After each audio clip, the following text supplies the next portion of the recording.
Hello, and thank you for joining us on the Download Community Tech Talk. These are for the HPCC Systems community by the HPCC Systems community. As we get started today, we'd like to just do a little housekeeping. So please do share. Let others know that you've joined us here using the hashtag HPCC Systems Tech Talks. And most definitely, please ask questions. And we're going to answer as many questions as we possibly can following each speaker. If for some reason we don't get to your question on air, check our blog after the fact and we'll have answers to your questions there. Throughout our talks, we'll have several polls. They will show up at the bottom of your screen. And if for some reason you don't see those, please exit the full screen mode or refresh your screen. And also, we most definitely welcome your feedback.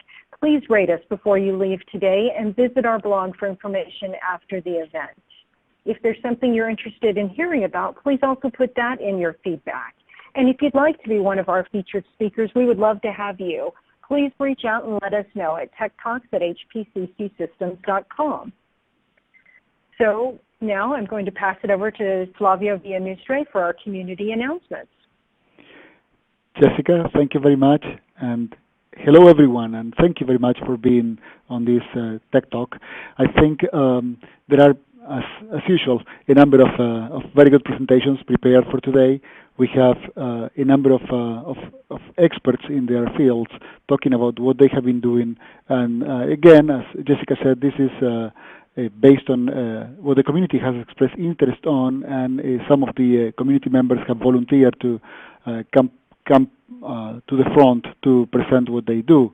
So we encourage everyone else on this call and everyone else that you know about, that if you'd like to talk about something that you do, come along and get your name in the hat for the next series of the download. Now, we have another set of announcements. One of those has to do with our internship program. We have just started our HPCC internship program. We have 5 students that have just started this week, and they will cover a number of areas that are also areas of interest in the community and part of the public roadmap of things to do and new features and wishes from a number of community members. Those are projects around machine learning and integration HPCC with other systems and extending the ECL standard library. And certainly we will continue to do these internships, so we are even thinking about our 2018 period now. And please, if you have any other topics that you think are interesting for the 2018 series of internships or for any other community initiatives, please let us know, and we'll include them in the public roadmap of things that we'd like to do. Certainly, if anyone has a topic and also wants to volunteer as a mentor, that would be extremely useful for everyone else in the community, and particularly to that intern.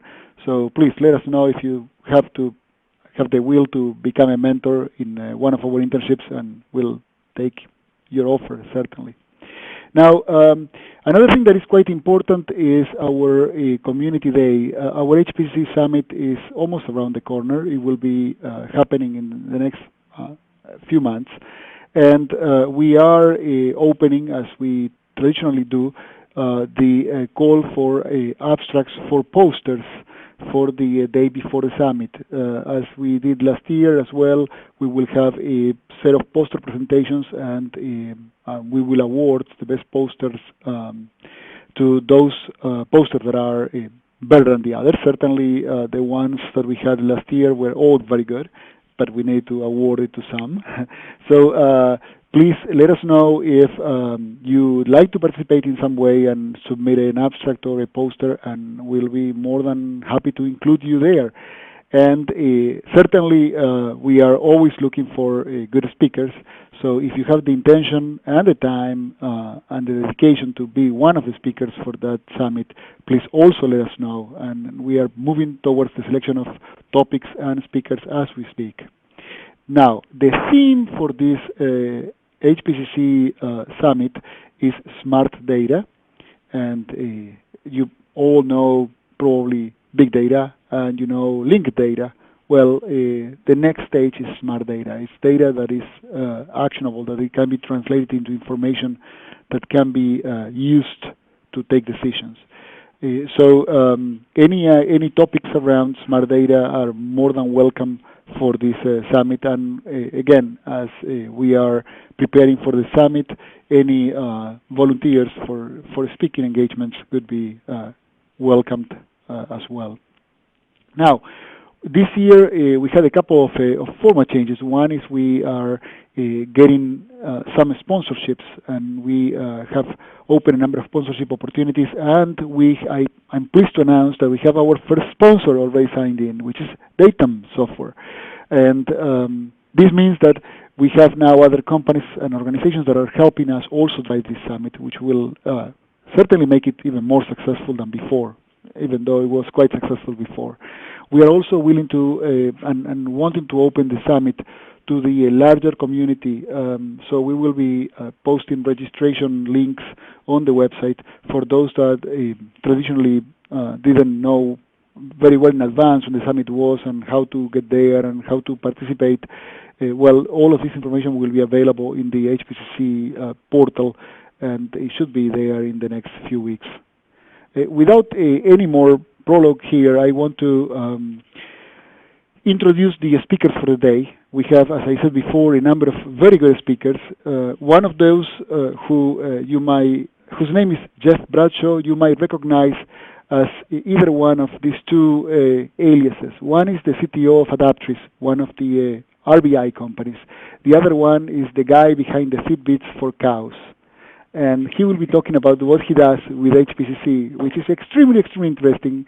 He's also a very engaging speaker, so I hope you enjoy it as much as I do. And he'll be talking certainly about Interlock, which is this highly available message passing architecture for data streaming. It's very, very interesting. It has a great management interface, and he does very good honor to the system by being a great presenter as well.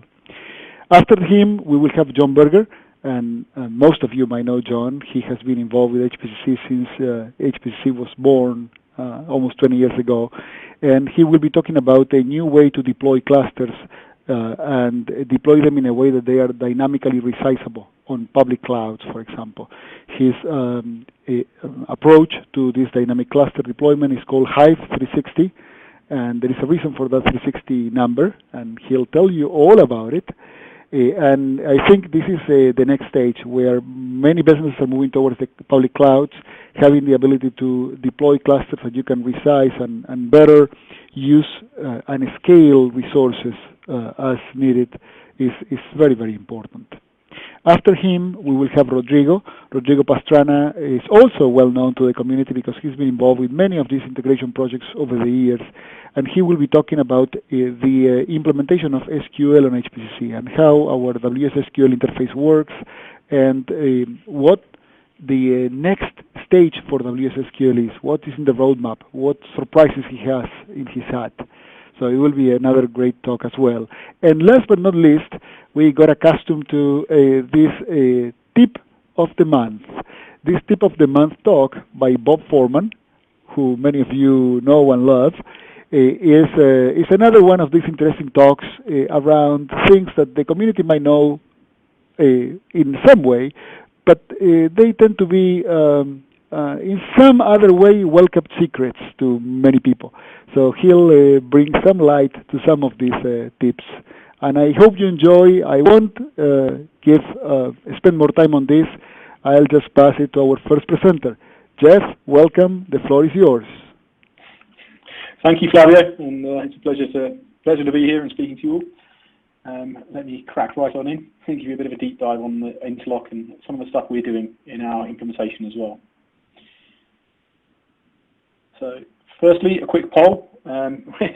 Hopefully there'll be some good answers, but do you need to integrate data from your legacy applications and a range of other data sources into HPCC?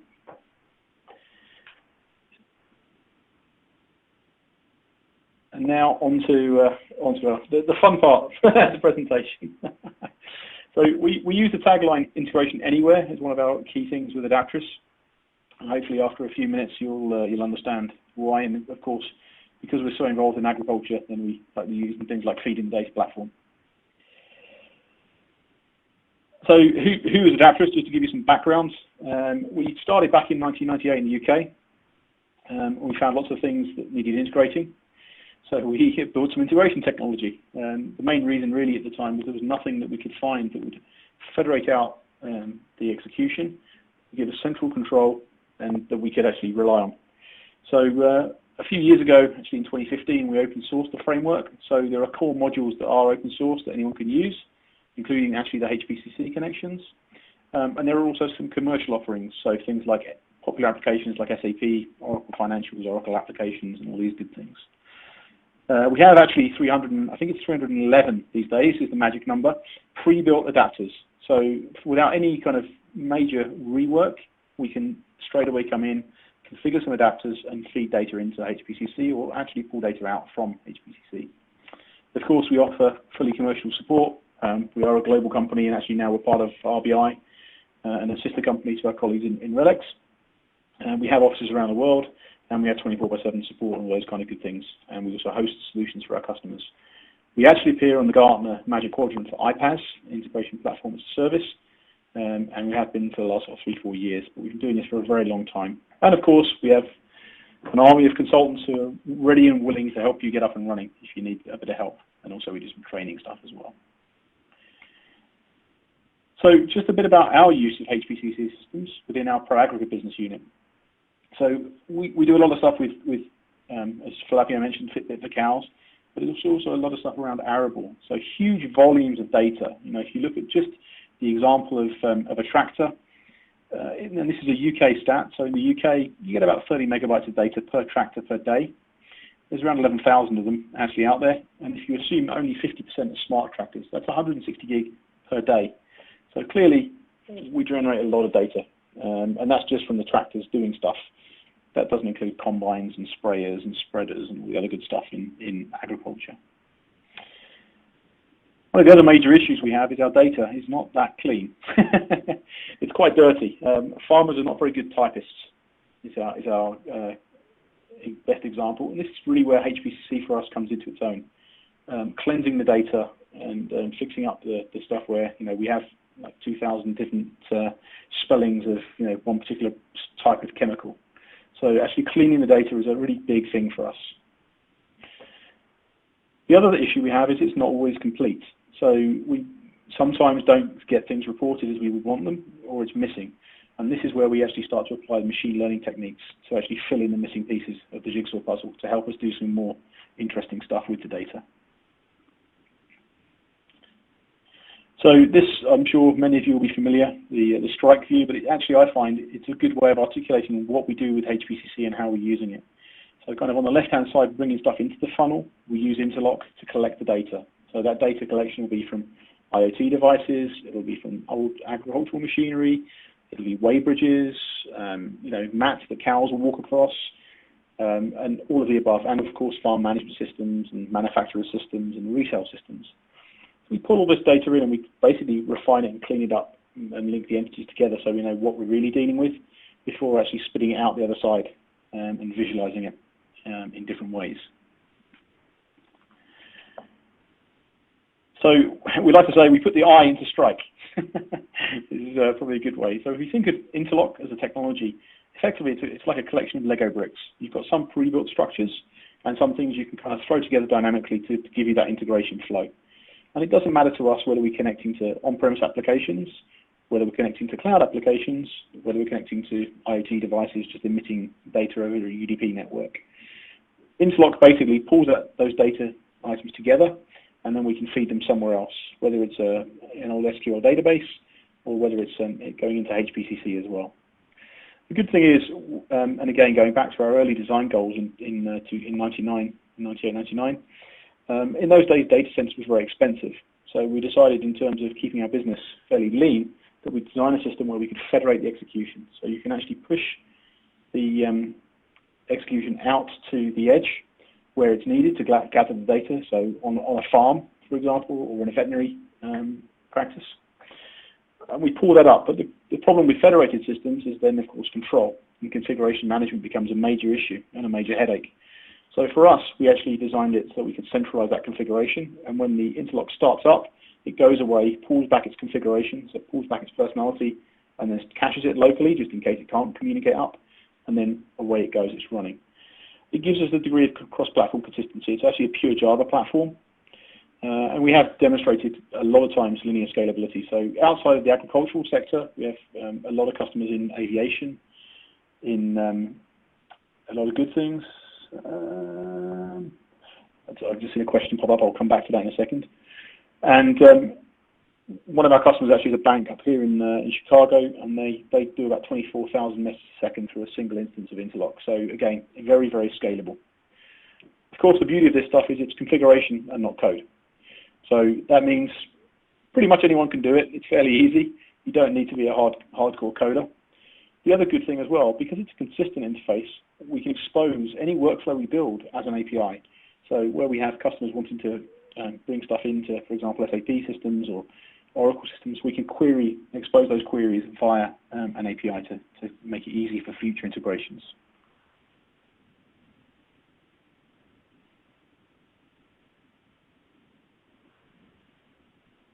Here we go. One of the things we always hear when we're talking about integration is, but I have APIs. I don't need to have an integration fabric. And as I always say, API-based integration is great. I love it personally because it leads to a complex problem. On my slide, as you'll see, so spaghetti. The challenge is trying to find the end of the strand when something goes wrong, and that costs you a lot of time, effort, and money, and the meantime to resolution. One of the biggest trends in IT generally is that the guys in line of business are buying applications. They don't necessarily think about integration, but then suddenly it will go wrong in the middle of the night, and no one really knows what's gone wrong and where. And also, API-based integration is fraught with people who change their APIs. I love that because someone like Salesforce, even every 3 months they'll release a new version of the API, which can cause chaos for earlier things. So Interlock does work with the APIs. We can consume them, and actually the really interesting part is combining them to give you more value. So I might want to call an API to go and get some data about a customer. I want to add some more stuff around that, and putting those things all together in a cohesive workflow. As I said, we can call them. It's fairly easy. One of the other real big benefits of Interlock is we have an inbuilt caching ability. So sometimes, and again, this comes down to expectations. I have one customer who we did a proof of concept with, where myself and one of our consultants were sat in the room. We configured everything in Interlock. We called their API. About 5 minutes passed, and the colour was draining out of my face faster than anything you will know. And then all of a sudden it came back. And one of the developers in the room said, "My God, that's the fastest I've ever seen that API respond first thing in the morning." So again, it's different expectations. But for us, the beauty is we can now cache that, and in memory, use that cache to mitigate that slow-performing API, which means when we expose that data out, it's a lot easier and quicker to get to. Of course, legacy applications and databases we can expose. And ultimately, all of this helps us with HPCC because once we've used the integration we have into Thor, we can then expose that via an API as well and actually despray data, which is something I'm going to show you in a few minutes. The other thing we get asked quite a lot around is IoT. It seems to be a bit of a wild west out there at the moment. As I mentioned before, our nature of federated execution and central control means you can run things, and we actually have a customer down in Australia where they install a Raspberry Pi with some Interlock to gather data from the telemetry. So it's really nice and easy. We also have MQTT as a protocol, which we support out of the box, and we can do lots of other formats of data. We do a lot of data conversion as well within the box. So depending on what you have, we can convert it into a normalized form, JSON, for example. XML is obviously de rigueur mostly, but even old forms that we don't have.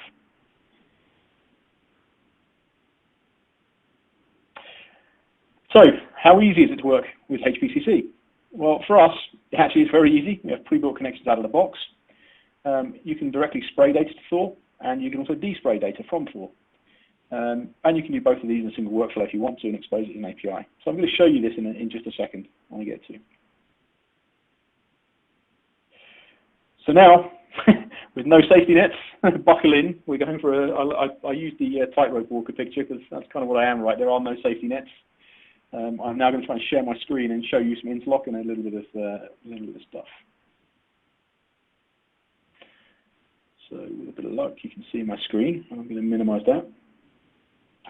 So what we have here, for those of you that are HPCC aware, Jeff, I think that we're seeing your blue screen instead of your demo. Okay, I'm just about to open your up other monitor. Now, so can you see now? Okay, so I'm actually slightly rogue, and I'm running HPCC in a Hyper-V environment rather than the standard VM, but it's the same HPCC system. And what I'm going to do is I'm going to fire up my local interlock. And let's log into the UI.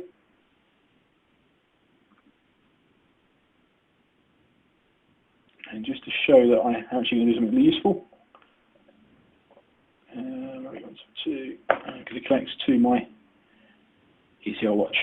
So if I have a look in here. Now, at the moment, mine's kind of vanilla. There's nothing in there, so nothing up my sleeves. And then what I have on my machine here, my stock demo would be, I have a MySQL database. Now, in this case, there's nothing in the database. So what I'm basically going to do, the first part of the demo is setting up for the demo, for the real demo. So the first thing I'm going to do is actually take some data from a CSV file, stick it into the database. I'm then going to take it out of the database and spray it into Thor. And finally, I'm going to expose that as an API and despray that data. So firstly, this is what Interlock looks like. This is the runtime dashboard that we get. Now, if I was connecting to multiple instances, I would have them listed down here.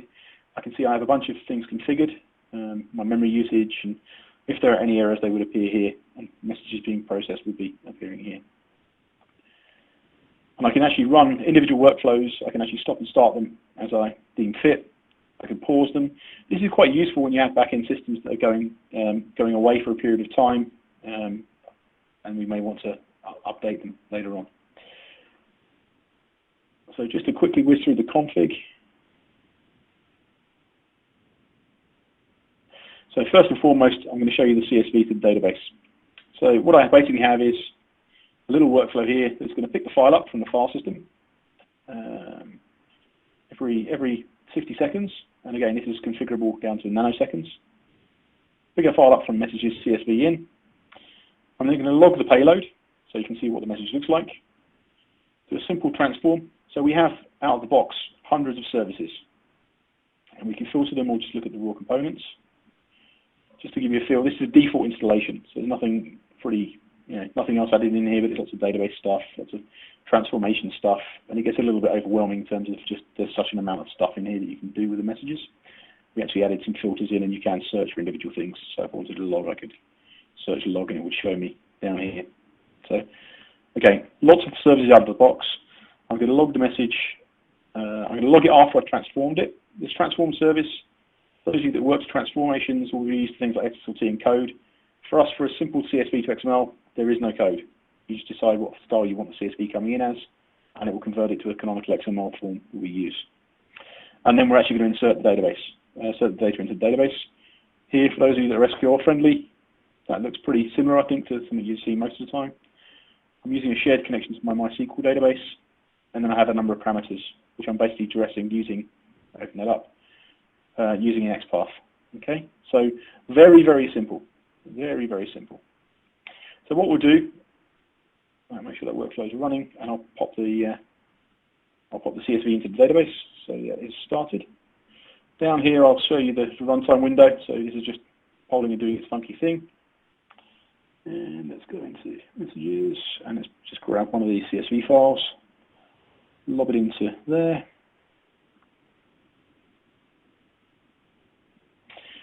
And always the worst, most traumatic part of the demo is waiting for the file to be picked up. So while I'm waiting for that, and I will show you some of the other configuration that we have in here.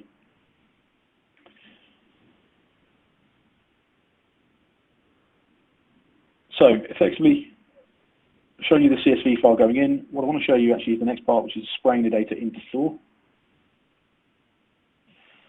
So in this case, I'm going to basically pick the file up, there's a polling trigger. So again, we want to configure it at regular intervals. There you go, you can see in the background the data is going into the database. So this one's going to, every 60 seconds, just kick off and generate a trigger, basically. It's going to poll that database. again, that same little SQL database. And my statement says just select all the contacts. Then I'm basically going to check the file size. So if there's nothing in the database, nothing will be done,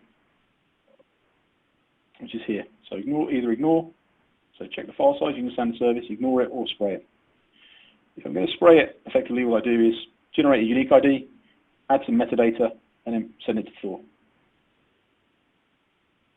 And this is simply using my DFU Plus connection, and then some standard parameters that you might recognize as a DFU Plus thing.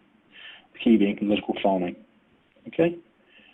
So what we'll do when this guy's finished, which you should have done by now, it's been taking a little longer on this. Let's close these down. And what's over here? Basically, there's the commit. Go on.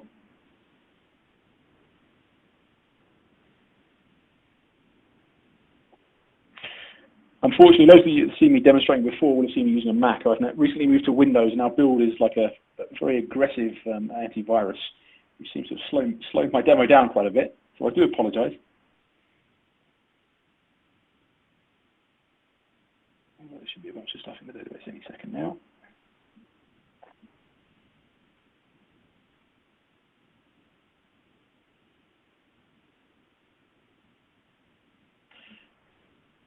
It's probably not also helpful the fact I'm doing it as a transaction, and the login will take a little while to catch up.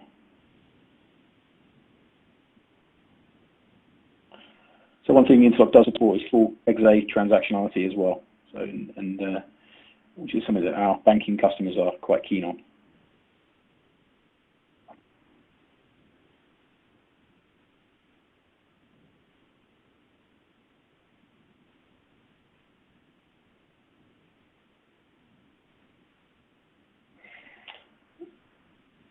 So what we'll do, while we're waiting for that, I will come back over here and actually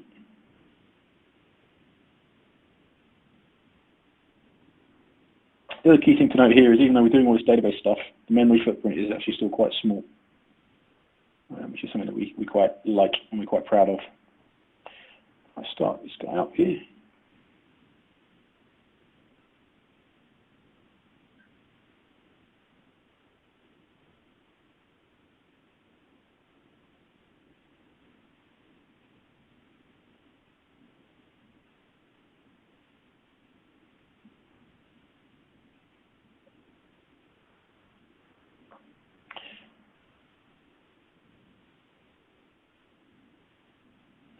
Oh my god, I'm quite embarrassed as to how slow this is. Okay, that seems to have finished now, which is good. So now what's going to happen is basically every 60 seconds it's going to wake up and it'll actually spray the file in. Ah, it's already done it. That was a bit quick. So I'll look in here, and actually we can see the contents of that file. So here we go, a bunch of contacts loaded in. So what we're going to do now is the next part of the demo, where I've got the file into Thor. I imagine we'll be doing something funky around it with it. I actually have another workflow, which is going to enable me to despray it and expose that as an API.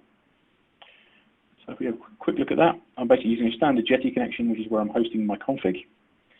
And effectively, I'm going to again receive a message coming in, log the payload, validate the metadata. So there's a parameter I need, which is the file name in this case, so logical file name. So we'll copy that in the buffer. And then basically just do a standalone requester, which says, go get me something, go away and do something.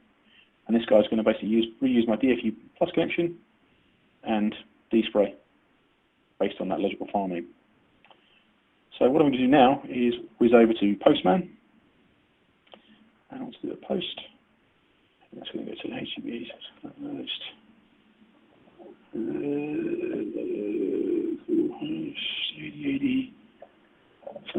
/80//dspray. I'll call that guy there, and I want to give it some parameters.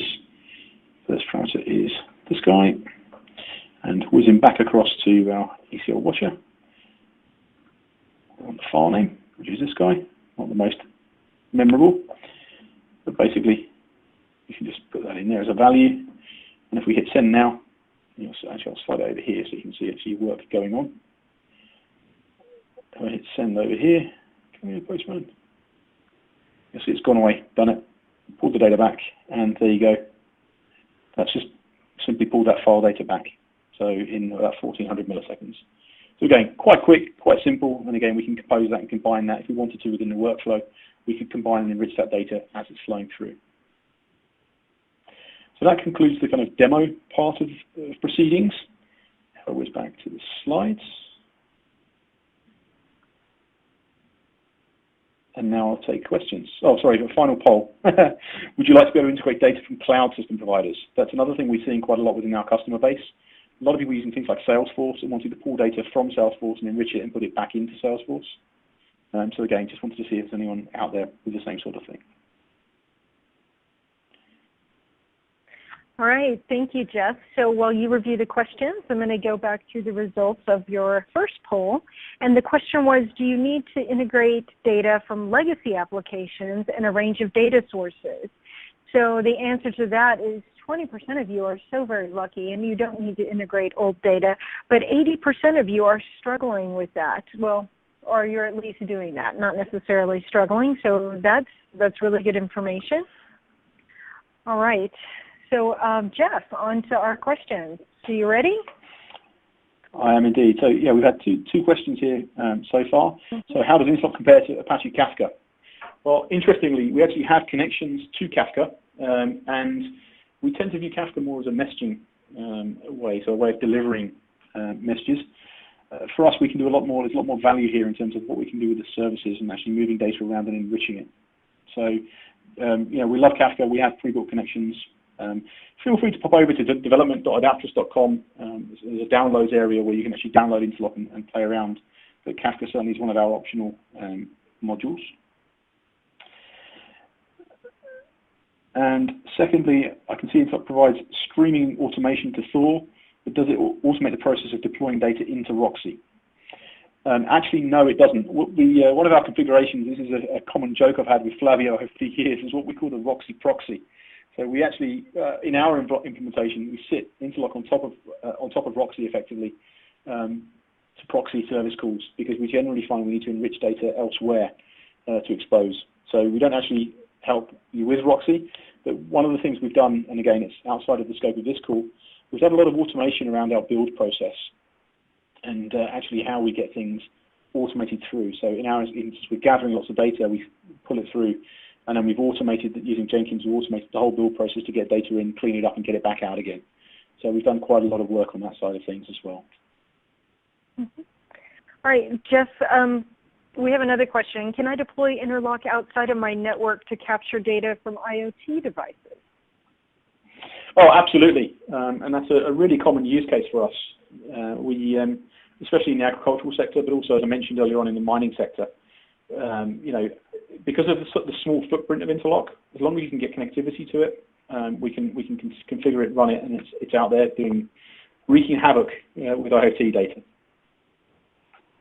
All right, great. And what skills would you recommend to somebody who wants to work with Interlock? Well, it's actually very simple. Generally, what we look for is someone who has a kind of reuse mindset, and XML is key because all of our configuration objects are available via XML. Even though we're written in Java, you don't actually need Java skills. It can be helpful if you really want to write your own services, because actually we do open the APIs and our users can write their own custom services. So we do allow that and support that. So a little bit of Java helps. But we have many, many customers using our solution who have no Java knowledge in-house whatsoever. And mainly things like XML. It's all fairly simple. All right, thank you, Jeff. And where can people go to find out more information about Interlock? So we have a website, which is obviously the main corporate website, www.adaptris.com. But then also for the more technically minded folks, if you head on over to development.adaptris.com, that'll help you out. And there are downloads there. You can download the software, get an eval, and of course we have a Git repository as well, so you can actually, as I mentioned, Interlock is open source, so you can use our open source Interlock as well. Fantastic. Thank you so much, Jeff. And just a quick look back at the last poll. Would you like to be able to integrate data from cloud system providers? And 83% of you say yes. So that's fantastic. It looks like Interlock is an excellent way for us to do that. All right, Jeff, thank you so much. So I'm going to pass presenter over to John Berger. Hi, thank you, Jessica. I'm John Berger. I'm a senior infrastructure architect at LexisNexis Risk Solutions, and as Flavio mentioned before, I've been working with HPCC pretty much since the inception. So we'll go on to our first poll question, which is, do you have a need for a low-cost, turnkey, push-button, scalable, big data platform within AWS that doesn't require a team of engineers to support? So you'll have the chance to answer that at the bottom of the presentation screen. And so with that, I'm going to introduce Hive 360, a cloud way to do HPCC systems. So the first question of this is, you know, why is it that we created this? Well, within recent years, the LexisNexis Risk business has had a need to expand internationally. In most of those markets we go into, instead of acting kind of as a large corporation within the states where we have a tremendous amount of business and resources, we're very much going into these countries with not necessarily even having a customer yet. That's driven the need for our business to act more as a startup, to be able to come into these international markets, acting and behaving as a startup, being dynamic, not necessarily knowing what our growth rate is going to be, being able to keep our costs low. We have two options as far as that's concerned. One is going and putting in a data center and securing a data center in those markets, and the other is to be able to leverage what is public cloud today, or infrastructure as a service today.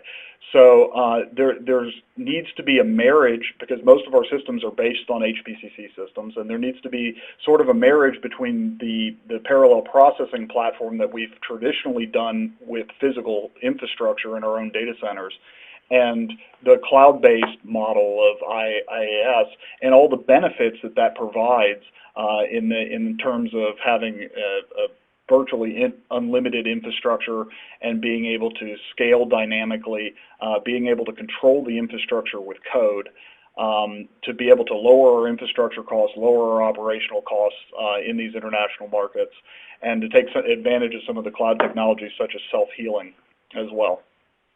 So that's the reason why we set about trying to port, as opposed to forklift. We tried to port the HPCC systems platform over to work on cloud technology.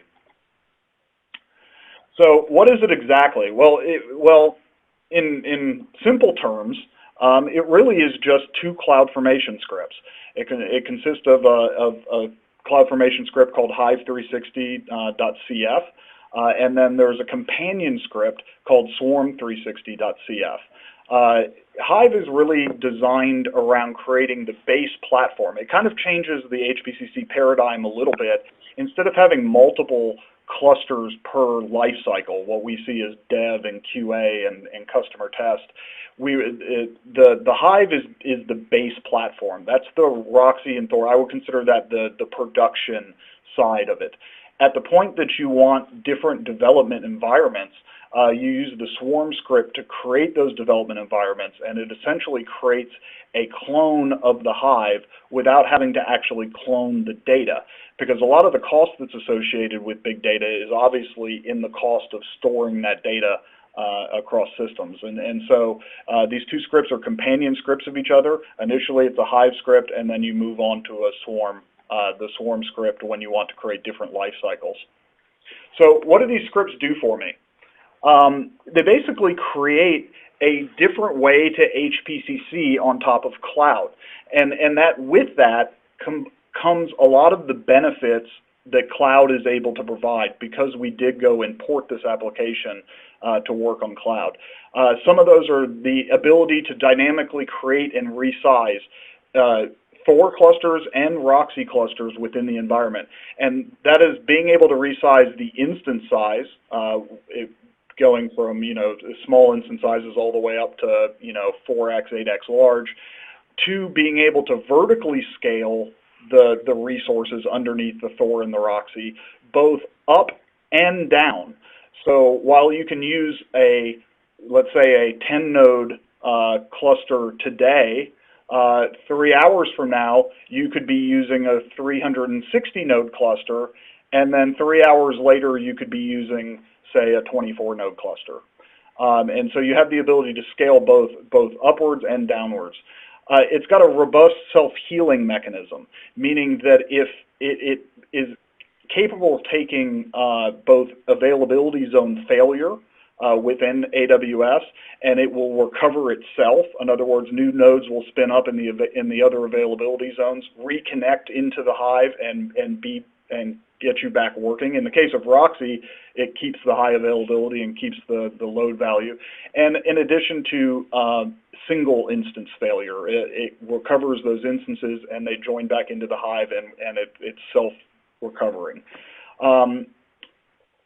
You've got a true auto-scaling Roxy infrastructure that's based on the load on the system. So as additional load gets put on the Roxy system, the Roxy auto-scales under that load, and it scales itself back when that load falls. So if you have a dynamic workload, for instance, Monday through Friday, it peaks from 8 a.m. to 5 p.m., and then during the evening, your load is fairly light. The Roxy will scale based on those values as well. So instant data releases between Thor and Roxy, because they share, and we'll talk a little bit about the infrastructure behind this, but because they share a common file system back end, the data that's in Roxy is actually a hard link clone, a secondary inode to the data that's in Thor, as opposed to a true copy. And because of that, once the data is built on Thor, it's simply releasing a package file to Roxy, and the data's already there. So you don't have to wait for big data copies that go between Thor and Roxy and wait for those to occur. So it allows you to release data faster. It also cuts down on the amount of cost that's involved, because you're just dealing with secondary inodes versus true copies of the data. It allows for automated platform updates. So when the platform code changes, you simply provide the AMI that has the new platform code in, and it will dynamically roll those changes out to the Thor environment. Now, into the entire environment, including Roxy's. During the Thor environment rollout, the Thor will be down during that platform rollout, as it is today. However, it will do it for you dynamically. In the case of Roxy, it actually does a blue-green type of deployment model, because Roxy generally is a customer-facing system, and it does a blue-green type of deployment and doesn't show any kind of downtime for your customers. The availability to clone environments for different life cycles, I kind of mentioned that before, but really it works under the paradigm that when you get ready to do some development work, you essentially swarm the Hive, and that's what the swarm script has done. What that does is creates an inode copy of the data that's in your production environment. You can then go in, and that inode copy, that swarm, can be running a completely different build of HPCC if you wanted to. You could say, oh, I want to test my ECL code against the next build to make sure that it's good. That's a perfectly legitimate case. Or it could be for development purposes. I want to develop a new version of my ECL code. You can swarm that Hive. The data will be a hard link copy, so you're not actually copying the data. You can then work against that data, develop your ECL code, and when you're done developing, you can essentially destroy that swarm, and you have your ECL code, which hopefully is checked into a source control system. It's got a low operational overhead because it's self-configuring, because it's infrastructure and platform is code. The operational overhead is pretty low. It doesn't require a team of engineers to go run and configure these things. Essentially, the go-to method is really you just kind of destroy off the instances and allow it to recreate and fix itself if you do get into cases like that. And you don't have to worry about losing your data, losing your work units, losing your ECL code. And it's got a very low cost overhead. Again, because of the lack of data copies that are involved in the system, it brings the cost down. I mean, obviously it's still big data, there's still a cost associated with it, but it brings it down to a more reasonable level. And during times when you don't need it, you can actually bring the values down to zero, and the running cost is fairly minimal on a monthly basis. So if you've got workflow situations that occur that essentially where, oh, I've got to process these files once or twice a month, on a workflow situation, you can run it in its lowest state, which is a fairly inexpensive operation. I think it works out to be 1 instance, and then you do still have to pay for the amount of data storage that you have. But then at the point that you're about to run that workflow job, you can span it up to, say, a 360 node cluster. You can run that job, get your work done, and then scale it immediately back to 0. And that's all configurable through normal Amazon APIs. All right, so what's the catch? Okay, so there's a few current restrictions limiting its use around it. It is fairly new. I mean, we pretty much developed this in the November 2016 timeframe, and we've been undergoing QA testing within RISC. It is today for AWS only. It does require that you actually have a VPC on AWS, so it's designed to work within a VPC as opposed to just public AWS. It uses the Elastic File System. The Elastic File System isn't available in every region across the globe. It is available in a large number of them, and AWS has plans to release timeframes in most environments, with the exception, I don't think China has a time frame right now, but most of the other regions of AWS it's either in place or it's on schedule for 2017 for this year. The maximum amount of storage that you can have within a Hive is 8,000 petabytes, so 8 exabytes. So if you have more than 8 exabytes of data, then you would have to use 2 Hives. The maximum number of swarms that you can do from a single Hive is limited to 175. So if you have if you need to do it more than 175, I think that's a pretty reasonable number. And you have to use the HPCC approved release AMIs. I think the idea there is we're planning on releasing these AMIs in kind of a stable and a latest build, driven from what we have.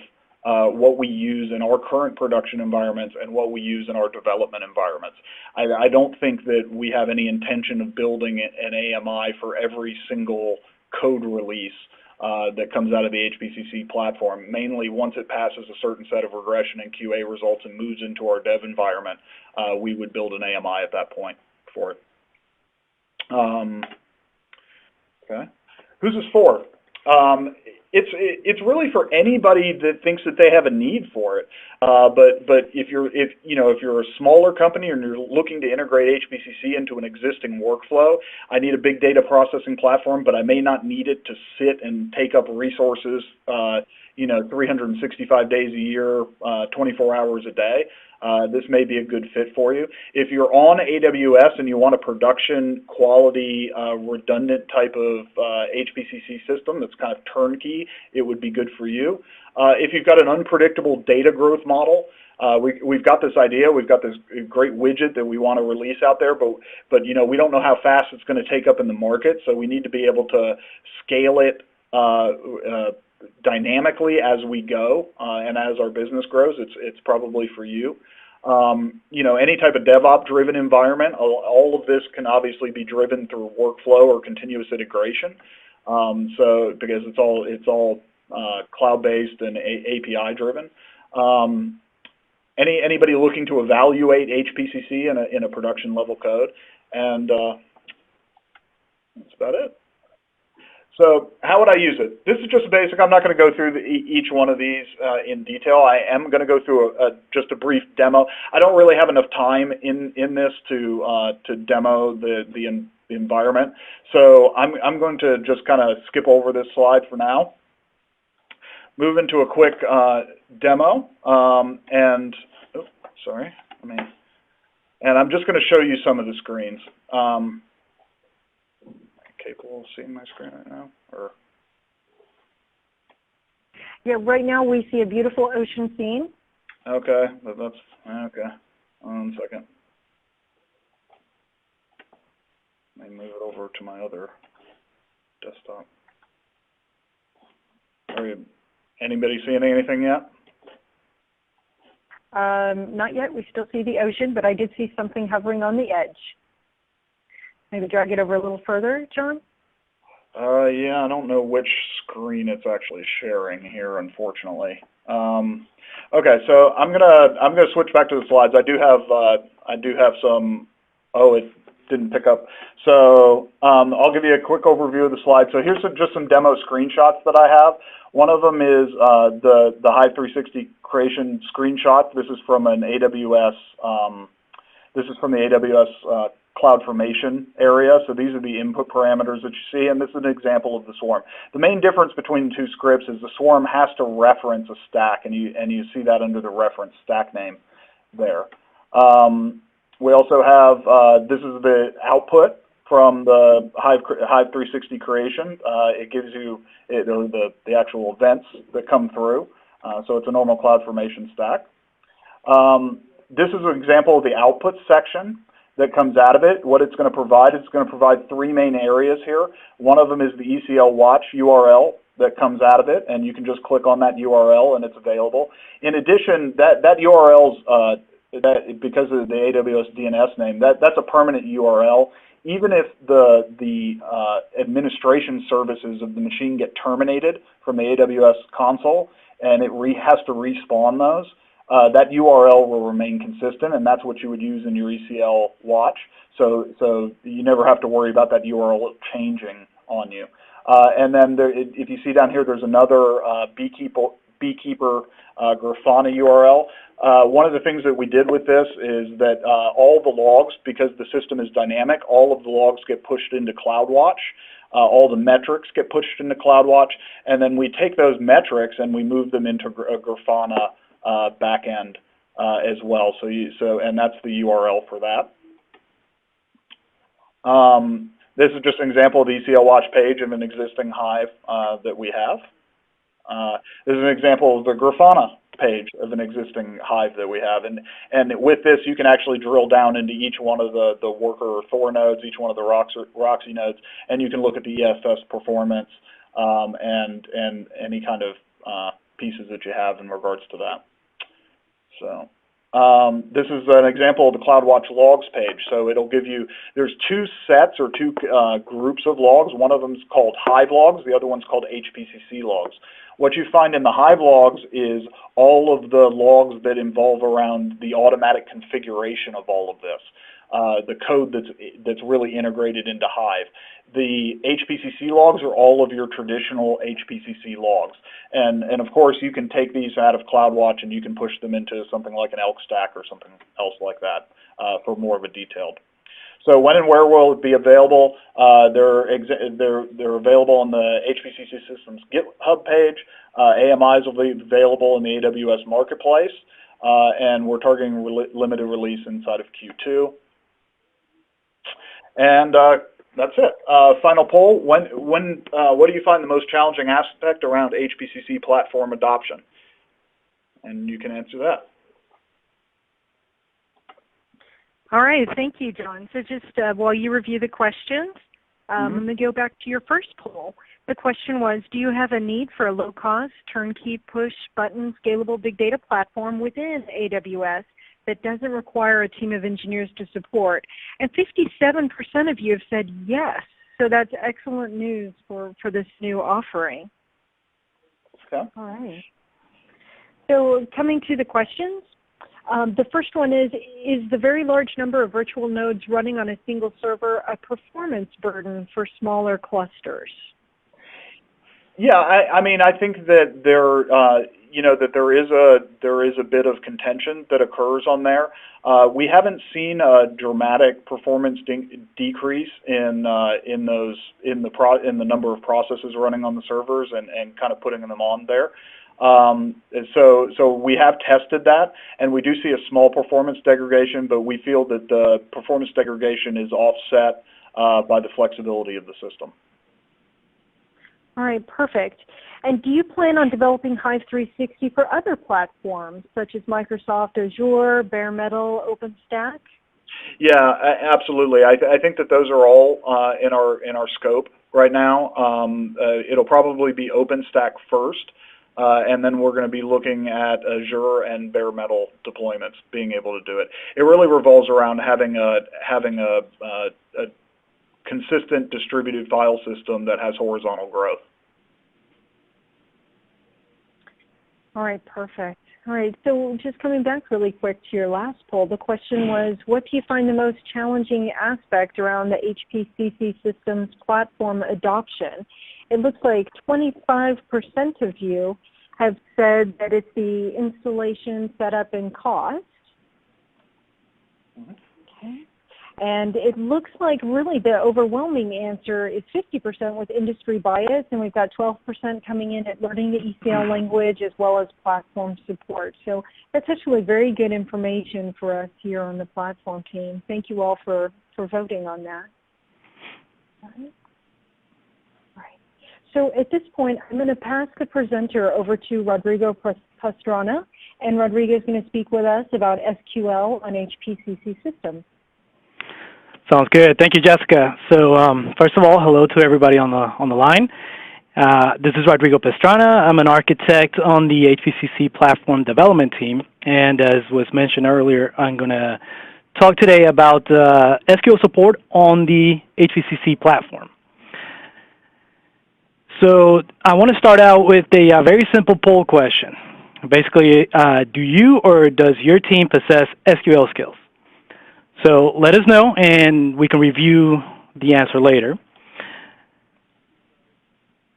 All right, so today I'm going to provide a quick overview of the main components which provide support for SQL on HPCC.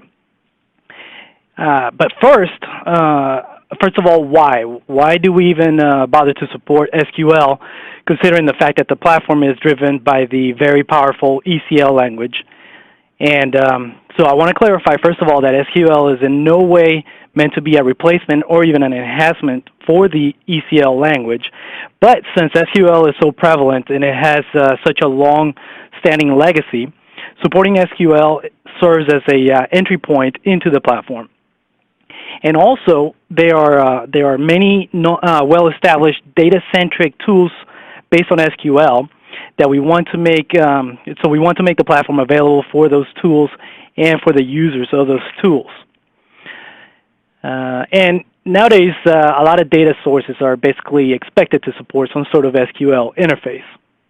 So from a high-level point of view, there are two main components that comprise the SQL support on HPCC. WSSQL is the main component and the basis for the support. It's a web service plugin that installs on top of the HPCC platform and provides several methods intended to support programmatic SQL interaction. Along with that is a JDBC driver. It's provided as an executable jar file and can be utilized by Java applications and JDBC clients to issue database and SQL commands in a standard manner.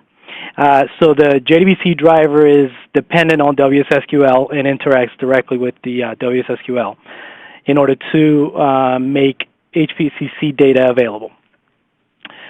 All right, so I want to talk about what the WSSQL service provides. So first of all, in order to support SQL, the WSSQL service creates a logical mapping of HPCC to a typical SQL database system, whereby HPCC files are viewed as database tables and published queries are accessed as stored procedures. So currently we support a growing subset of the SQL language using a MySQL-like syntax. So select statements can have joins, filters, group bys, sort bys, and they utilize indexing. We recently added support for the SQL create and SQL load commands to facilitate creating an HPCC file and associating that file with a record definition and loading it with data using SQL syntax. And one of the most important calls, or one of the most important functionalities, is the call stored procedure command, which actuates HPCC published queries. Another very important feature that we support is the SQL, is the ability to precompile a SQL query for iterative programmatic execution. So we support the SQL prepare query and execute query concept. And this is very important for performance and for security reasons. We also provide system level and table level metadata support which is necessary for database clients and BI tools to integrate. And also as a bonus, WSSQL can provide a translation of SQL queries into ECL. All right. So I'm going to start off by talking about the setup. I want to emphasize how simple it is to set this up. The HPCC platform provides a pre-configured VM image, and this VM image includes a pre-configured and pre-installed instance of the WSSQL service. So if we choose to use that VM image, there is actually no extra setup for using WSSQL. So this is good for evaluation purposes. Otherwise, the WSSQL plugin is provided as a standard install package with a hard dependency on the platform. Once installed alongside the platform, it needs to be configured as an ESP web service. If you create a brand new configuration file after the WSSQL has been installed, the provided configuration application automatically creates the ESP instance and binds it for you. So it's very easy if you're creating a brand new configuration file. Otherwise, a lot of folks would be adding WSSQL to their existing configuration, and that process is also very simple. It boils down to declaring an ESP service of type WSSQL and then binding that service to an ESP process. And we can assign a give import at that point. The JDBC driver is also very simple to set up. As I mentioned earlier, it's provided as an executable jar file. That jar file is made available to the Java app or the JDBC client that is going to consume it, and then a target HPCC address is to be provided to that driver instance, and this is typically done via a connection string or a property structure. So at the bottom there, I show an example of a connection string. It's very simple. And in fact, if we are trying to connect to a local HPCC cluster, we don't even need to provide the address. It is defaulted to localhost, and it finds HPCC locally.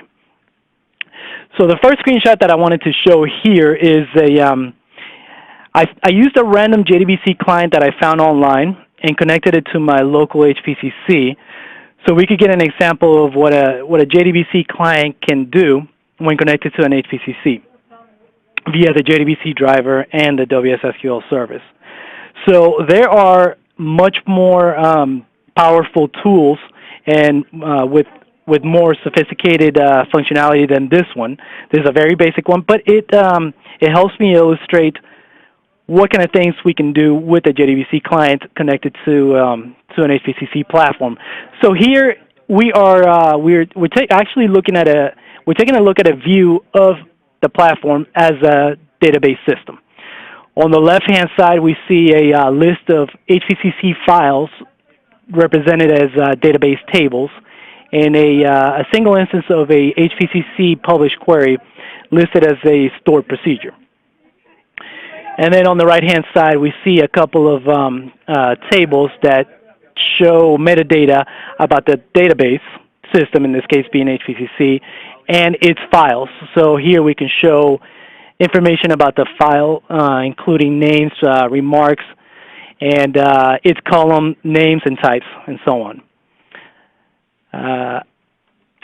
Along with that would be the ability to execute freehand SQL.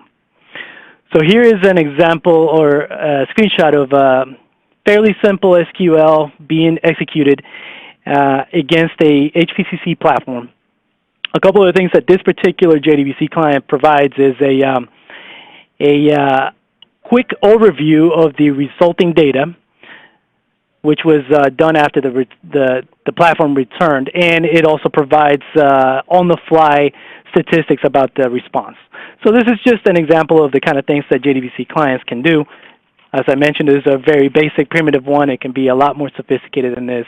But the point is, we can see HPCC as a typical database. Here I wanted to illustrate how simple it is to write a custom Java application to connect to HPCC and query its data. So the very first line there, instantiates the JDBC driver that I've been talking about. It's a very simple process. Then the next line is used to connect to a HPCC instance. Then we create our SQL query, and then we execute it. So in a matter of 4 simple Java lines, we're able to instantiate our driver, connect to a HPCC, query data, or create a query and execute that query. All right, so now I want to go through a manual walkthrough of some of the main features of WSSQL. I want you to keep in mind that most of these operations will typically be done programmatically by an SQL client, but we're going to go through them manually so we can see the service in action. So one of the things that I guess I'll go through the steps that I'm going to go through. So we're going to create an HPCC file and load it with data. We're going to verify that that file is created, and we're going to view metadata on that file. And then we're going to perform some various simple SQL queries on that file. We're also going to call a prepared, or rather a published query that I have previously created on my HPCC cluster. We're going to create a prepared query, execute that prepared query, and then we're going to asynchronously query results from that result. So now, hopefully everybody can see my screen. What I have here is I'm running a single node HPCC cluster on a Ubuntu VM on my local desktop. So it's a very simple setup. I have a couple of tabs open. The first one here is the ECL watch, which shows us the status or the state of the HPCC platform. I want to look at my files. Currently, I have a single file here. I need that one in order to be able to actuate my my published query, but otherwise there are no other files. And this is a view of the WSSQL web service. We provide a default form for test purposes. On the left-hand side, you see all the methods that it supports.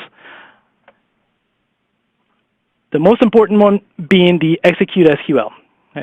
This method here accepts SQL syntax and converts that SQL into ECL and executes it, and then provides feedback. So to start off, I'm going to copy and paste. I'm going to cheat a little bit.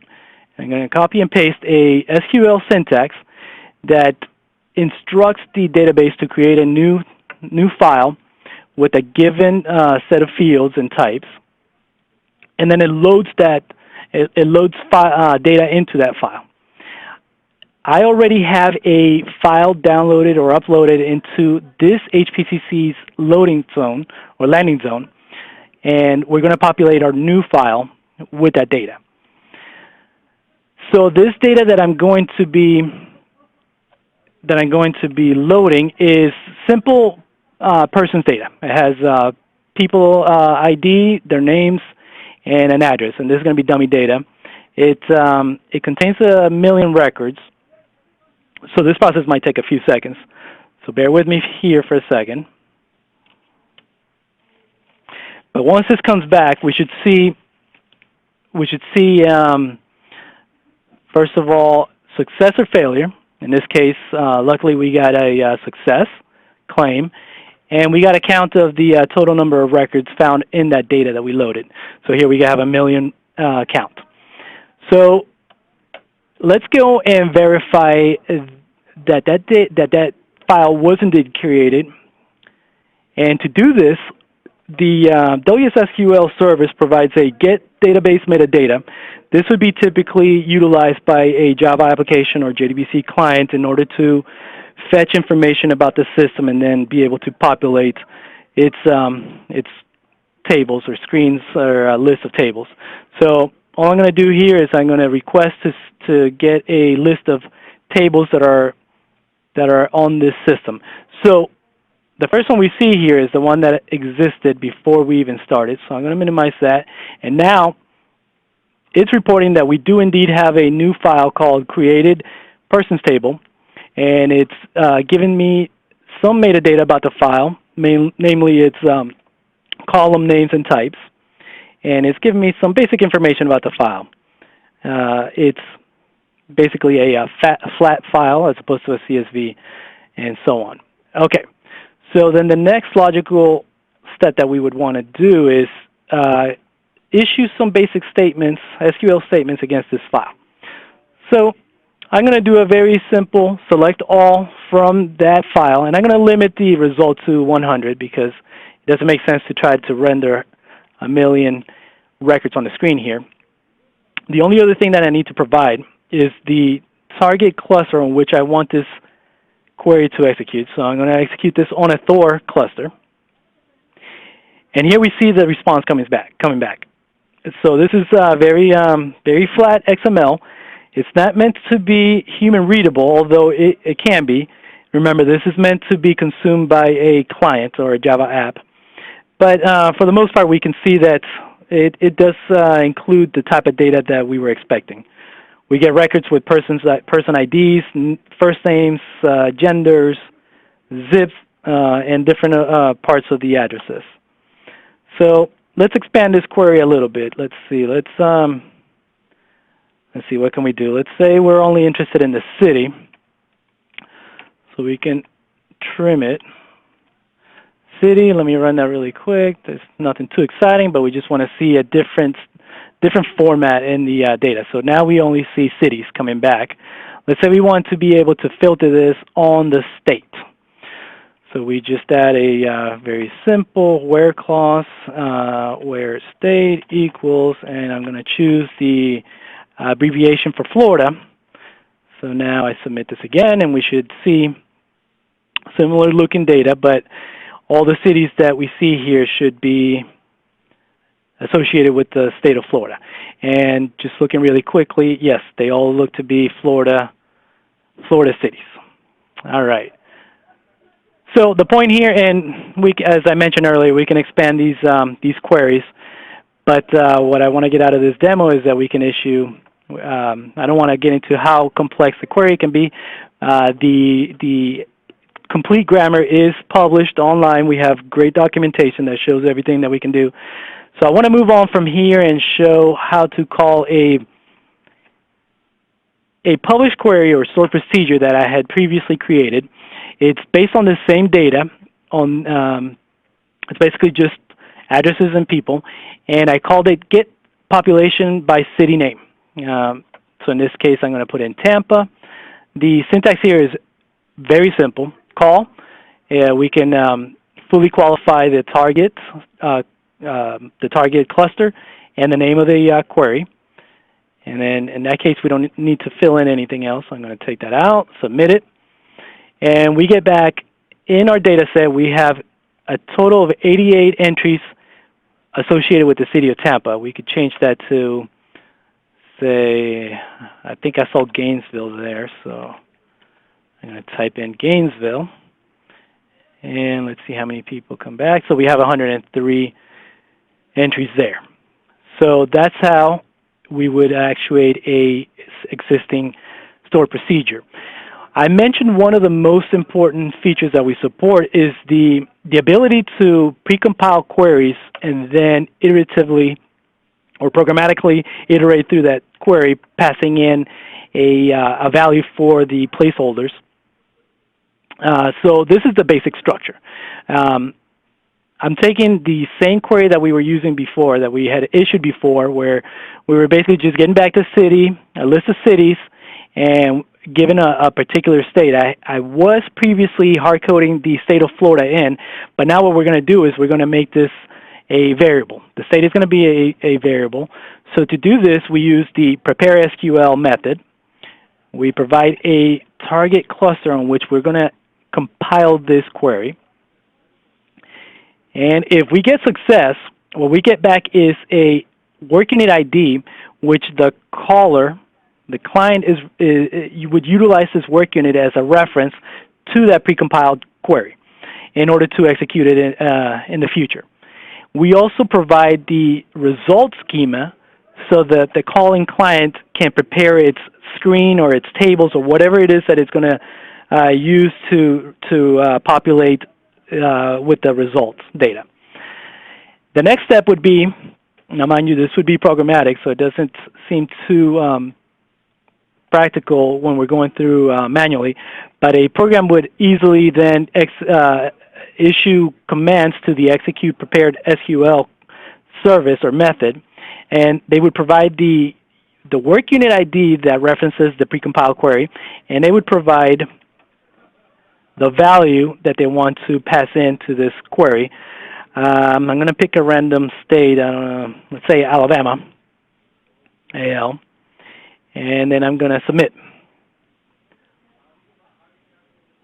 So now we get back a data set with cities that should be associated with Alabama. I'm not familiar with any of these cities, so I'm just going to assume that these are indeed Alabama cities. Let's see, do I see?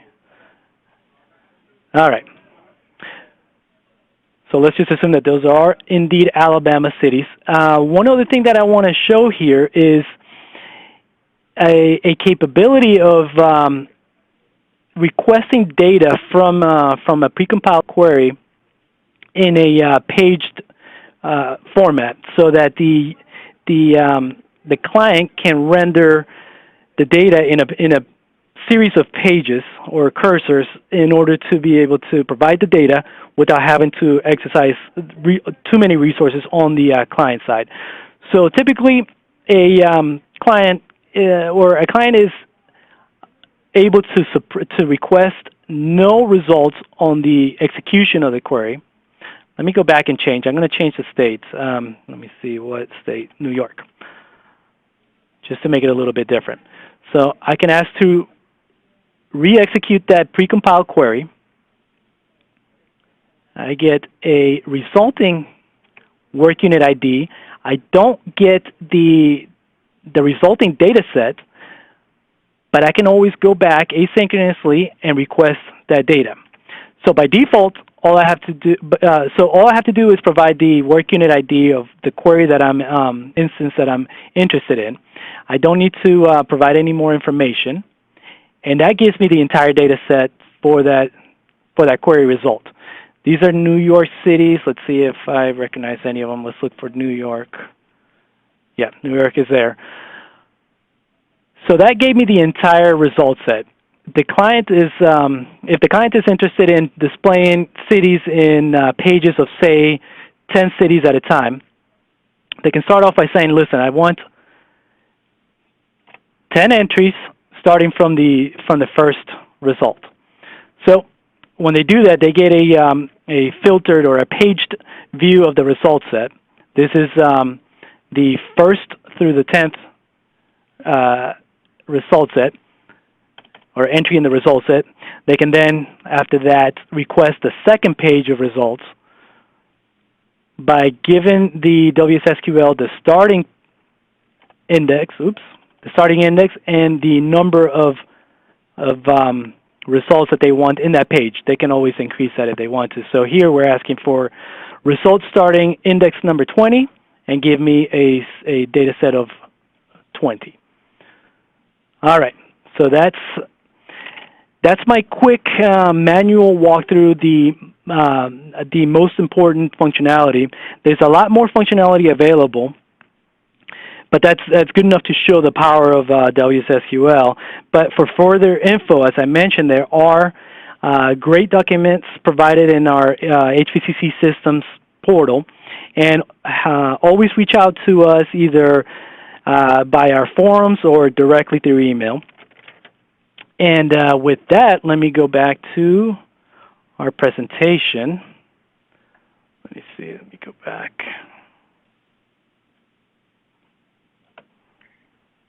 All right, so let me forward through my sample data. And I think at this point, Jessica, if we want to go through the next poll? Sure, go ahead and read that. Okay, sounds good. So the follow-up poll is, have you or anybody on your team ever used business intelligence tools such as Pentaho, BERT, or even simple things like Excel to analyze data or generate reports and or visualizations?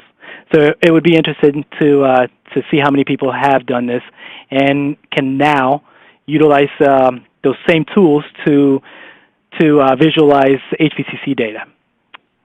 Okay? All right. All right, fantastic. So while you take a moment and look at the questions that have come in, I'm going to go ahead and go through the results of your first poll, Rodrigo. So the question was, do you or your team possess SQL skills? And it looks like 91% of our audience does. And that's excellent news for WSSQL. Hopefully our audience will be able to get some good information from there. Absolutely, right. Yeah. That follows in line with what we expected. SQL is a very popular and very common skill. So for those interested in being able to issue SQL against the HVCC platform, they now have a venue to do that. All right, perfect. All right, Rodrigo, the first question is, which BI tools have been successful integrating with your driver? Yeah, so we have a few that we have tested, but that list is open-ended. But we have successfully integrated with Logi Analytics, BERT. There's different Eclipse-based tools that we've been able to integrate with. I showed an example of not so much a BI tool, but a JDBC client called Squirrel. It's a very simple open-source client that can be readily downloaded from the web, and I expect there to be many more. All right, so the next question is, how does WSSQL support SQL injection prevention? Okay, that's a good one, and we went over it briefly. So the most common way to prevent SQL injection is by exercising the prepared query concept, which as we saw, we have full support for declaring prepared queries and pre-compiling them, and then issuing iterative execution requests for those queries. The way that resolves helps prevent SQL injection is by the fact that the person created or the entity creating the query declares the variables that are going to be used as placeholders, and the system knows the type of those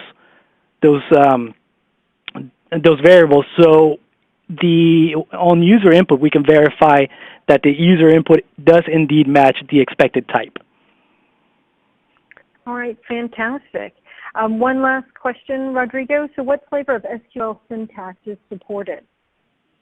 Okay, so we started off using a MySQL, and I don't remember the exact version, but I think it was like 5.7, something like that, syntax. Since then, in order to provide HVCC-specific functionality via SQL, we did have to take a few liberties here and there, adding a couple of new entries into the grammar, but for the most part, we do stick as true to MySQL 5.7 as we can. All right, fantastic. So a quick review of your last poll question, Rodrigo. Have you used business intelligence tools to analyze data or generate reports and visualization? It looks like 60% has said yes. So okay, good news. And for the additional 40, hopefully there's something good that you've been able to pick up that you can use. Sounds good. Thank you, Jessica. All right, thank you, Rodrigo. So now we're going to pass this over to Bob Foreman, everyone's favorite trainer. We're so fortunate to have two wonderful trainers. Bob Foreman is joining us today to talk about the ECL Tip of the Month. Great. Thank you, Jessica, and thank you to Jeff and John and Rodrigo. I feel like a three-course technical feast. And since we almost have 90 people out there, I thought I was hearing thunderstorms outside my window, but I think it's all the stomachs growling. So I'm going to try to be brief with my presentation, get to the nitty-gritty of all this, and talk about the tip of the month. And whoops, let me just go back to the slides real quick. There we go.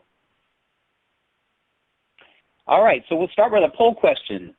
All of you out there, are you actively using the HPCC system support forums for issues, tips, and or announcements? So that's our poll question. And while you're voting on that, we'll go to our next slide. And the tip of the month today is a 2-for-1 special. The first tip will be talking about the new and expanded date and time function library of the standard library reference. And then, just for good measure, I've thrown in some string processing for you as tip number 2. So we're going to go ahead and go through that. And the good news about this, I'm going to go through these rather quickly, but the good news is that the source code for all of these examples will be available for download at that link that Trish generously provided. So without further ado, I'm going to jump over to my screen share. And let's jump over to the ECL IDE. And everyone should be seeing my ECL IDE right about now. And our first tip of the month, and again, by the way, all of these tips come from my colleague and mentor, Richard Taylor, who is an amazing person out on the forum. He doesn't just answer questions. He goes in and he gives you complete code examples and a lot of times generates a lot of fantastic new things that you may not have known about.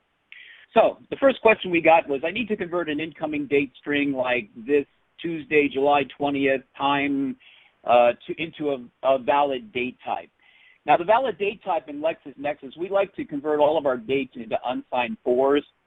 And there's good reason for that. Number one, of course, is the storage capability of an unsigned 4 is much better than something like a string 8. And also, we have a large suite of date and time libraries that like to take the date parameter and as an unsigned 4. So we're going to convert the string into an unsigned 4. And so we see here in this code access to the standard function library in the open source version is import of the std folder for standard. We have a function here called parse date, which is passing a variable length, I'm sorry, not variable length, but a string 28 that matches this string that the user needed. The first thing we're going to do is call one of the available string functions called split words, which divides all of this into separate words with a space separator. And then it's a simple matter of indexing into the set parts words to grab the second word and the third word and the sixth word. This format string right here is documented in this function called from string to date. I'm going to just press the F1 key real quickly here, and you see here if I zoom in, you can see the supported characters for that format. So you can take any date and twist it and shape it into anything that you like. So that's the documentation from string to date, and simply that's it. We just run that function with the format that the user requested, and then our output in the ECL IDE looks correct, 2017-0525. Okay, then someone asked us for a string to date and time, and I'm not going to, because of time, I want to be real quick here, but I want to show you a real cool trick. I love this. In a function, we're returning a module, and in the module, there's two definitions that are exported. So this function becomes, I don't know if you want to call it overloaded or you just want to call it the more flexible. So you can drill down and get the date if you need it, or you can drill down and get the time.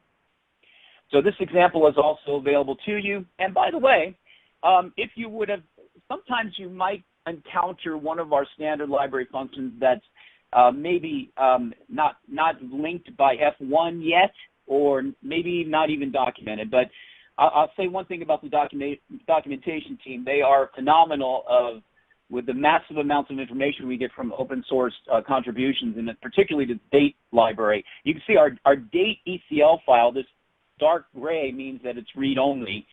Well, we've got about 1,284 lines of code in this date.ecl alone.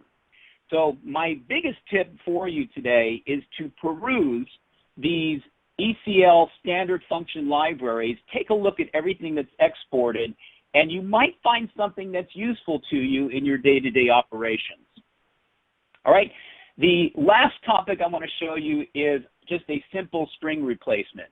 This gentleman, this tip of the month, this gentleman needed to go into this string right here and grab the zip code from the string. And so the first and easiest option here was to use the find function that's in the standard function library to find the word zip and then to just extract 6 positions behind that and go to 2 positions behind that, which would give me the 33040.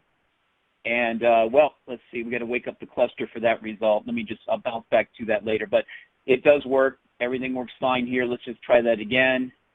Now, sometimes if I'm in a holding pattern with the cluster, it'll take a little time to stream the results back. Let's go over a couple more things. This one I really like because it shows you a lot.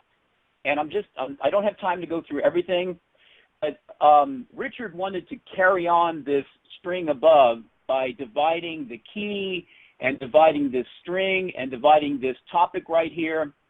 So at first he used a lot of the primitive ECL functions to do this. For example, normalize was going and determining the comma positions in that long string. Then he used iterate to move the positions into each record properly. Then he used a project to go out and grab the information based on the comma positions. And then finally, the final output using the colon, he parsed into each string using string functions and pulled out this nice, pretty record set. So I want you to study this code. I'm sorry I don't have time to go into it in great detail. The parsing's cool. He's using a lot of good string find functions. And if you have any questions on this, please email me after this tech talk, and I'll be happy to dive into any bit of code that you want to see. The final thing I want to show you here is after going through all of this, showing normalize and iterate and a lot of cool things to get to this final result, a few days later, Richard sent me this code. And he said, yeah, he says, I just realized I could do this with parse. And so by using our string parsing, using our proper patterns here, he was able to then read the proper patterns of the string, run through a simple parsing, dedupe to eliminate duplicate records, and the same result. Here, look at this. Here's the result with all of the transforms, the transform, the normalize, the projects, and the iterate, and here's the same result just using a single parse statement. So like my good colleague Gavin says, keep it simple. All right, one last thing here, and then I'm going to hand it back over. First of all, let me go back over to my browser here real quickly, and my ECL watch. Here's the other tip of the day. Jim DeFabio, my documentation manager, pointed this out to me. I want to thank him for that. Under the help for your ECL watch, you have this item here that says release notes, and I encourage all of you to go out to that release notes link from your current ECL watch, whatever you're using, and all of the release notes for every version is shown right here on the HPCC Systems portal. Furthermore, when you go into a particular release, for example, I'm just going to pick 6.2.0 here and scroll down through the release notes. You can see, you can click on any of these JIRA reports and it will take you directly to that particular report where you can get more information. So I think that's all I want to cover right now, other than if you're not on the forums, get on the forums, please. Don't be afraid to ask questions. It's really easy to find. You go to community, you go to forums, and here's our forum list. You'll have to register on the site so you can contribute and post questions. And we want to see you out there. We monitor this every day, and we normally get back to you 24 hours or less. Okay? So without that, I think that's about all I want to cover there. I'm just going to jump back over to our BrightTalk screen and go back over to the slides. And moving forward through that, our last poll question, will you be needing classroom or remote ECL training within the next 6 months?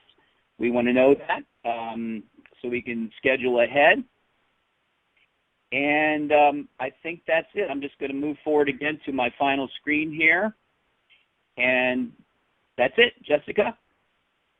All right, fantastic. So, Bob, just to go back to your first poll question, are you actively using the HPCC system support forums for issues, tips, and announcements?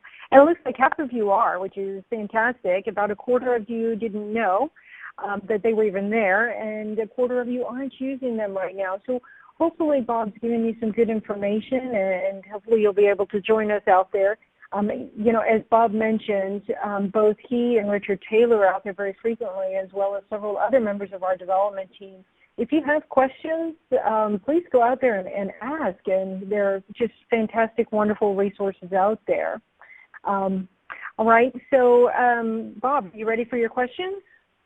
Sure. All right. So is there a good repository of snippets of useful ECL code? Is there a wiki where these neat tips and tricks are captured? Wow, that's a good question. Yes, we do have a Wikipedia that captures a lot of tips and tricks. We have the forum that has a tips, and actually that one post on dates was in our tips and techniques forum area. We've got documents galore, we've got tutorials galore with lots of examples, and of course the language reference manual being the mothership of all examples and best practices, and of course our online training with many, many, many examples. I think examples are something that is all over the place, a central repository for tips.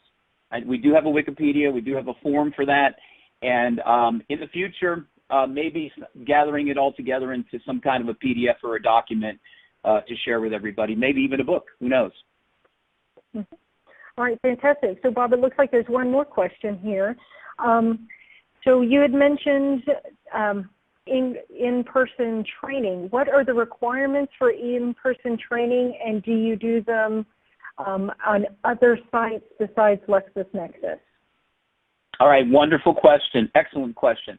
Well, we do require a minimum of 6 people that are interested in training in order for us to fly out to the expenses of getting the instructor out there. We do require a minimum of 6 people in the states.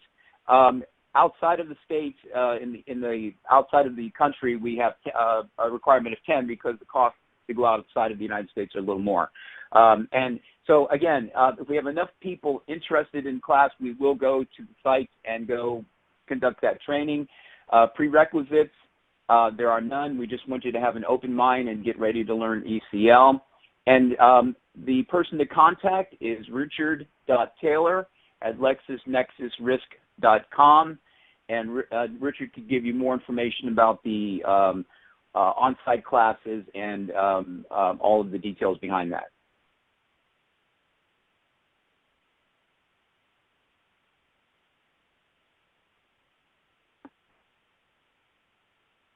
Okay, perfect, Bob. Thank you so much. So it sounds like it's a minimum of 6 people domestically and a minimum of 10 people internationally. And you do in-person training both at LexisNexis facilities as well as outside of LexisNexis facilities. That's correct. And also for those, we also do remote training. We'll also schedule something if you have a group of people in your office that is, let's say, Hawaii or Alaska or someplace like that. You have a group of people that need training. We will certainly also consider remote training via link and Skype. It's worked very well in the past. I had 85 people in March in remote training, and the quality is just like when you'd be in classroom, except I'm not physically there with you. All right, fantastic. All right, so thank you so much, Bob. So to wrap up today, yeah, you've been fantastic. We really appreciate your tips.